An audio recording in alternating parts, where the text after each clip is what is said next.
Minha família me proibiu de ir ao aniversário da minha mãe. Eles riram, até que o namorado da minha irmã disse: ela é minha chefe. Eles não gritaram. Eles não me acusaram. Eles simplesmente não me convidaram. Tudo começou com uma mensagem em grupo. Eu não estava incluída em um jantar. Aniversário da mamãe, sábado no Patersons Tia Chose. Aquele restaurante bonito perto do lago. Só para a família. Descobri isso pelo meu irmão mais novo, Ethan. Ele mandou uma mensagem como se não fosse nada. Ei, só pra você saber, o jantar da mamãe neste fim de semana é meio que só para a família próxima. Espero que tudo bem. Família próxima. Fiquei olhando para aquelas palavras por mais tempo do que gostaria de admitir. Escrevi uma resposta, depois apaguei. Escrevi de novo, apaguei novamente. Finalmente mandei uma única linha. Você quis me deixar de fora? Ele nunca respondeu. Em vez disso, minha irmã Jenna respondeu, 2 horas depois. Jenna, 2 anos mais nova que eu, mora na nossa cidade natal, na Geórgia. Divorciada, tem 2 filhos, trabalha meio período como assistente de sala em uma escola primária, a mesma que frequentamos. A resposta dela: não vamos fazer disso sobre você, Madison.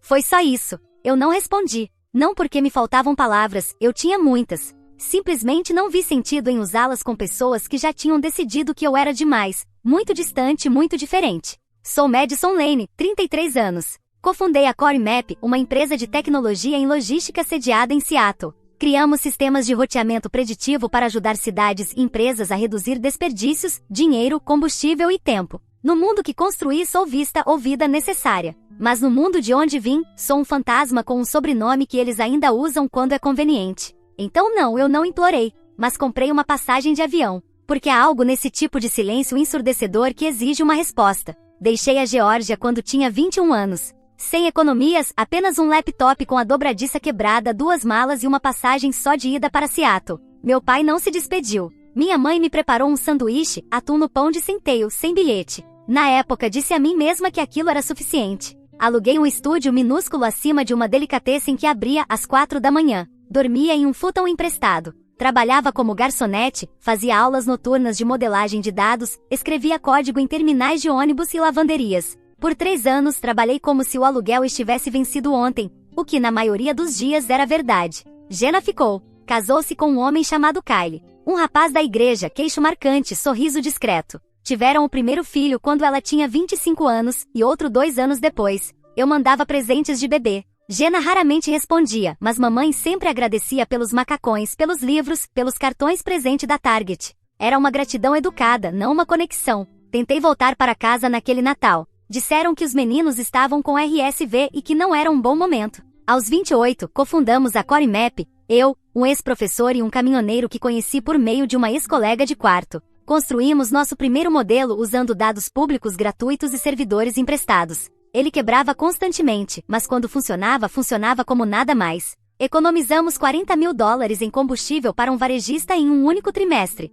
Foi quando começaram as ligações, investidores, prefeitos, transportadoras nacionais. Fomos destaque primeiro em uma newsletter discreta do setor, depois em uma mais conhecida, depois no TechCrunch. Em casa, ainda achavam que eu trabalhava com computadores. Quando perguntavam, meu pai dizia: ela faz algo com mapas e máquinas, é meio complicado para mim. Sempre foi. No ano em que Jenna se divorciou de Kyle, ela quase perdeu o carro. As parcelas estavam atrasadas, o crédito arruinado. Ela não contou a ninguém, exceto a mamãe. Em uma noite silenciosa ao telefone, mamãe me contou. Naquela mesma noite transferi $8 mil.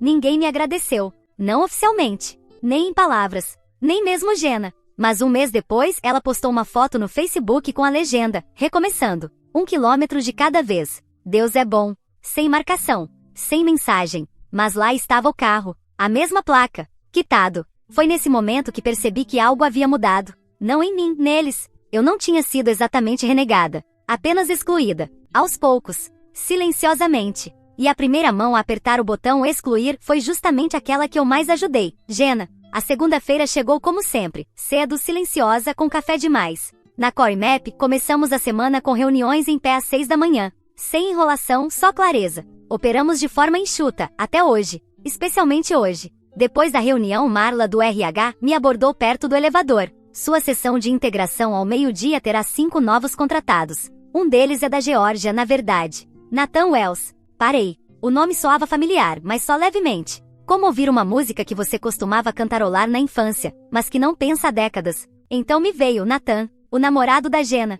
Aquele que apareceu nas fotos de Natal do ano passado, usando flanela e um sorriso discreto. Aquele que a família chamava de sólido, doce, seguro. Homens seguros são valorizados de onde venho. Marla me entregou o dossiê. Ele é analista júnior de dados. Formação em engenharia civil. Migrou para modelagem de sistemas no ano passado. Entrei na sala de integração 15 minutos depois. 5 rostos novos. Cortes de cabelo recentes. Postura nervosa. Um deles estremeceu levemente quando eu disse, bom dia. Sou Madison Lane, cofundadora e CEO. Bem-vindos a Core Map. Nathan, sua mandíbula ficou tensa. A caneta pairou no ar. Ele não disse uma palavra pelos próximos 30 minutos. Após a sessão, enquanto os outros saíam para encontrar o RH, ele ficou. Senhorita Lane, digo Madison, ele disse. Madison está ótimo, a menos que você planeje dificultar a integração, respondi quase sorrindo. Ele riu nervoso, mãos nos bolsos. Eu não sabia que era você. A Jenna nunca mencionou que você comandava a empresa. Ela não me menciona muito. Ele assentiu lentamente. Acho que não liguei os pontos. Esperei. É estranho eu estar aqui? Ele perguntou. Trabalhando para você, digo. Só se você tornar estranho. Isso pareceu tirar um peso dos ombros dele. Ah, legal. Quero dizer, eu realmente queria esse emprego. Vocês estão fazendo um trabalho incrível. Então foque nisso, eu disse, e vai dar tudo certo. Ele sorriu, genuinamente dessa vez, não de forma performática. Quando saiu, senti algo mudar. Não nele e em mim. Alguém do mundo deles tinha entrado no meu e pela primeira vez, não desviou o olhar. Era quinta-feira quando a postagem apareceu. Facebook da Jenna, público, sem marcações. Apenas uma foto da mamãe sorrindo, com as bochechas coradas, emoldurada por balões dourados que formavam o número 60. A legenda dizia, mal posso esperar para celebrar essa mulher maravilhosa neste sábado. Família é tudo. Fiquei olhando por mais tempo do que pretendia. Em uma hora já havia 38 comentários. Primos, amigos da igreja, antigos vizinhos, todos orgulhosos dela. Todas as irmãs reunidas de novo. Deb vai trazer o bolo de limão. Eu rolei a tela como se estivesse assistindo uma janela se fechar. Nenhuma menção a mim. Nem mesmo um discreto, queria que você estivesse aqui. Ninguém perguntou onde estava a filha mais velha. Eu não fui esquecida, fui apagada. Há uma diferença. Esquecer é passivo, acidental. Mas apagar exige intenção. Um silêncio afiado o bastante para cortar. Fechei o aplicativo, afastei o celular. Fiquei sentada por um tempo. Um tipo de quietude que pesa mais que o ruído. Então me levantei, fui até o armário, peguei o terno azul marinho e o passei eu mesma. Comprei a passagem naquela noite. Não por despeito, não para causar cena. Eu só precisava que eles me vissem, não um currículo, não uma manchete. Não quem eles lembram. Quem eu realmente me tornei. Eles não me pediram para ir. Mas eu não ia deixar a ausência contar a história dessa vez. A Geórgia tinha o mesmo cheiro de sempre. Grama recém-cortada, pinho antigo e ar carregado de memória. Fiz check-in em um hotel modesto, logo além dos limites da cidade. Sem frescura, sem conversa. Apenas uma cama limpa, um abajur funcionando e um silêncio que eu não precisava conquistar. Respondi algumas mensagens, passei meu terno a vapor e coloquei o envelope na mesa de cabeceira. Papel branco, sem marcações. Apenas, espere. Lá dentro, 2 bilhetes de primeira classe para o Alasca. Minha mãe uma vez disse que queria ver a aurora boreal antes que seus joelhos falhassem. Ela disse isso de passagem, 30 anos atrás, com uma caneca rachada e chá de marca genérica. Eu lembrei. Eu sempre lembro. O Patterson's Tea Shows não mudou desde o jantar de formatura do ensino médio. Mesmo todo marrom, mesmo anfitrião com lenço no bolso, mesma música de piano tocando ao fundo. Cheguei pouco depois das 7. A recepcionista piscou quando dei meu nome, olhou a lista, hesitou e então gesticulou gentilmente. Salão privado, à esquerda. O riso chegou até mim primeiro. Talheres batendo, copos tilintando, o ritmo desigual de pessoas que não pensaram em quem poderia estar faltando. Então entrei. Minha mãe estava no centro de uma longa mesa, radiante em azul royal, cercada por primos, vizinhos, velhos amigos. Seu sorriso parecia conquistado. Ao lado dela, meu pai, braços cruzados como um homem posando para retrato. Jenna sentava à sua esquerda, seus filhos inquietos, bochechas coradas de tanto açúcar. E na outra ponta, perto da janela, Nathan, em silêncio, observando. A sala não parou de repente. Ela pausou em pedaços. Um primo ergueu os olhos. Um tio congelou no meio da mordida. O burburinho diminuiu até não restar nada além de uma tensão ambiente. Então veio a voz que eu esperava, mais alta do que o necessário e exatamente como sempre foi. Olha só quem decidiu aparecer, disse meu pai com um meio sorriso. Eu não respondi. Nem olhei para ele. Em vez disso, caminhei até minha mãe firme, sem pressa. Me inclinei e coloquei o envelope suavemente sobre a mesa, diante dela. Feliz aniversário, mãe, eu disse. Espero que seja tão bonito quanto você. Ela pareceu confusa a princípio, como se minha presença tivesse surgido sem aviso ou explicação. Suas mãos pairaram antes de pegar o envelope cautelosas, como se ele pudesse se desfazer. Quando o abriu, seus dedos tremiam. O ar lhe faltou. O silêncio se adensou. Ela me olhou, olhos arregalados, a boca formando uma pergunta que não saiu. Apenas uma palavra escapou. Alaska. Assenti. Você disse uma vez que nunca foi. Achei que era a hora. Ela engoliu seco, os olhos marejados, mas sem chorar. Sua mão se estendeu, não para pegar, mas para ancorar. E do outro lado da mesa, meu pai soltou o ar daquele jeito que ele faz quando está desconfortável, mas quer manter o controle. Ainda gosta de fazer uma entrada triunfal, não é? Sempre precisa transformar tudo no seu show. As palavras não doeram. Não dessa vez, porque a sala não estava mais só olhando para ele. O silêncio não quebrou, ele se transformou. Não como vidro estilhaçado, mas como calor dobrando o ar, inquieto, visível, difícil de nomear. Minha mãe segurava o envelope com as duas mãos, como se ele pudesse escorregar. Seus lábios se entreabriram de novo, mas nenhuma palavra saiu. Ainda não. Do outro lado da mesa, o garfo da Jenna repousava de forma estranha no prato, intocado desde minha entrada. Seus filhos se remexiam ao lado dela, sentindo que os adultos se recusavam a dizer. E então havia Nathan ainda sentado na ponta da mesa, uma mão em torno do copo d'água, os nós dos dedos pálidos. Ele me observava, não confuso nem chocado, apenas esperando. Meu pai, impassível, tomou um gole de vinho, limpou a garganta como se estivesse prestes a fazer um brinde. Belo gesto, murmurou. Ainda prefiro cartões postais. Era o tipo de frase que antes arrancaria uma risada, ao menos educada. Desta vez, ninguém se mexeu. Então Nathan se levantou. Não bruscamente. Não como alguém alimentado por drama. Ele apenas se ergueu, ajeitou a gola da camisa e olhou direto para meu pai. Ela não fez disso sobre ela mesma, disse, voz firme e clara. Você fez. Meu pai piscou. Um primo se inclinou levemente à frente. Nathan não desviou o olhar. Essa é a Madison Lane, continuou. Cofundadora e CEO da CoreMap, uma das empresas de logística com inteligência artificial que mais cresce na costa oeste. Ela não é apenas impressionante, ela é respeitada. Ela é justa. E é a razão pela qual aceitei esse emprego. Agora, todas as cabeças se viraram. Algumas para mim, outras para Jenna, cujo rosto empalidecera um tom. Nathan a olhou, depois voltou-se para a sala. Candidatei-me meses atrás, antes mesmo de associar o nome. E quando percebi quem ela era, senti orgulho. Ainda sinto. O silêncio na sala mudou de novo. Desta vez, se inclinou. Ele não tinha terminado. Vocês falam sobre família como se fosse algo que nunca muda. Mas família de verdade evolui, aprende, inclui. Madison não se afastou, vocês a afastaram. E mesmo assim, ela construiu algo do qual todos nós agora nos beneficiamos. Inclusive eu. Ele se sentou. Sem aplausos. Sem confirmações. Apenas o peso das palavras dele se assentando como poeira sob a luz do sol. Olhei para minha mãe. Seus olhos não tinham saído de mim.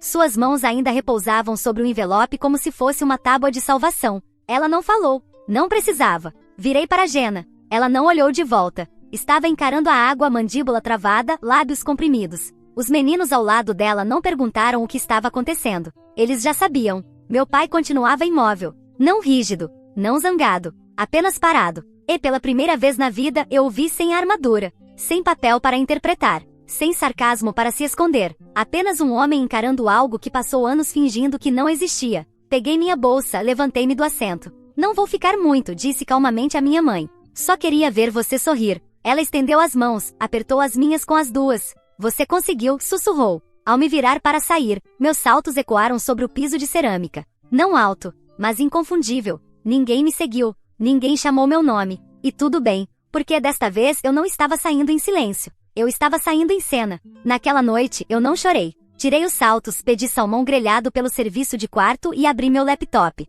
A previsão para o segundo trimestre era estável. Nossos novos modelos de roteamento estavam superando as expectativas. E 2 contratos municipais acabavam de ser aprovados pelo jurídico. No papel, tudo estava bem. Às 9h40 da noite, o telefone do hotel tocou. O recepcionista disse que havia uma mulher perguntando por mim. Disse o nome suavemente, minha mãe. Ela chegou segurando um recipiente plástico, envolvido em um pano de prato. Dentro, quadradinhos de limão, sua marca registrada. Bordas irregulares, açúcar rachado por cima, macios, doces e totalmente dela. Ela ficou parada na porta, sem saber se podia entrar. Eu a deixei. Ela olhou em volta do quarto como se estivesse vendo uma parte de mim pela primeira vez. Disse algo baixo sobre como eu sempre gostei de espaços limpos. Respondi que ela sempre gostou de açúcar. Ambas sorrimos. Não largo. Não caloroso. Apenas o suficiente. Não mencionamos o jantar. Ainda não.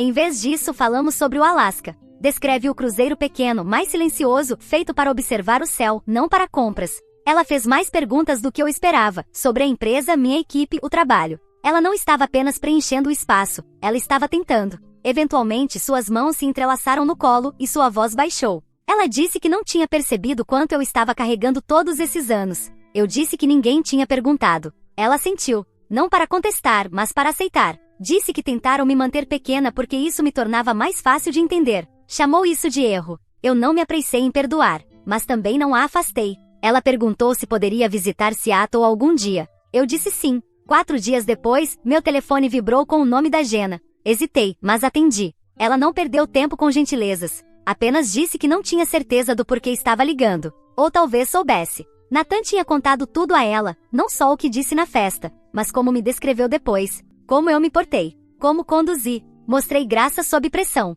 Isso a abalou. Ela admitiu que nunca me viu como alguém forte, apenas como alguém teimosa. Disse que minha partida sempre pareceu abandono, mas agora se perguntava se não tinha sido sobrevivência. Eu a deixei falar. Deixei o silêncio preencher o espaço entre suas realizações. Contou que costumava me ressentir por eu ter mudado enquanto ela permanecia a mesma, isso a fazia se sentir pequena. Eu disse que ela não era pequena, apenas ainda estava se tornando. Ela soltou um suspiro, como quem libera algo que nem sabia estar segurando. Disse que mamãe queria me visitar, depois acrescentou suavemente que talvez ela também quisesse. Eu disse que ambas eram bem-vindas. Logo antes de desligar, sua voz falhou de novo. Ela me disse que tinha orgulho de mim, não apenas por ter vencido, mas por nunca tê-la feito se sentir menor, mesmo quando ela tentou me fazer sentir invisível. Quando voltei para Seattle naquela sexta-feira, o hotel havia deixado um envelope para mim na recepção, sem remetente. Apenas meu nome na caligrafia do meu pai, firme, exata, inconfundível. Dentro, uma única página.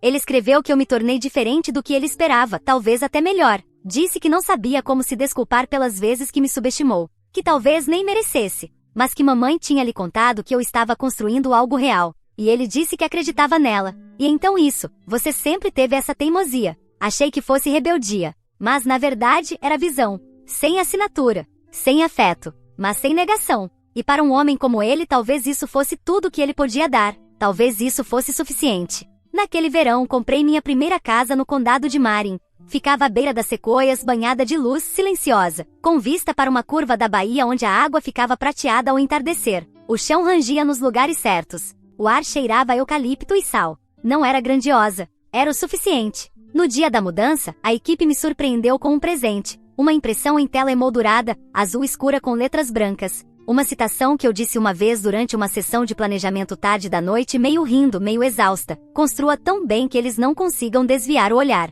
Ela pendurava acima da minha mesa agora. Logo abaixo, em uma moldura menor, havia um post-it amarelo, um pouco enrolado nas bordas, tinta borrada no canto. Nele, escrito com a caligrafia cuidadosa de Nathan, 4 palavras: ela é minha chefe. Nunca perguntei quem guardou aquilo. Eu só sabia que importava. Não porque provasse algo, mas porque veio de alguém que um dia esteve do outro lado da história e escolheu falar. A verdadeira história não era que eu apareci, é que eu permaneci firme o suficiente para que o silêncio desmoronasse por si só. Eu não precisei gritar. Não precisei recuperar um lugar à mesa. Eu construí algo melhor e deixei a porta destrancada. 5 anos depois, quando minha mãe completou 65 anos, comemoramos no meu terraço, sob luzes de corda e jazz suave. Jenna trouxe o bolo. Nathan cuidou da apresentação de slides. Meu pai ficou sentado num canto quieto, mas presente, observando enquanto a noite se dissolvia no anoitecer. Ele se aproximou, mãos nos bolsos, olhos suaves com algo entre memória e pedido de desculpas. Não disse muito. Apenas me entregou uma foto antiga, eu, com 10 anos de idade, construindo uma empresa com caixas de sapato e fita adesiva.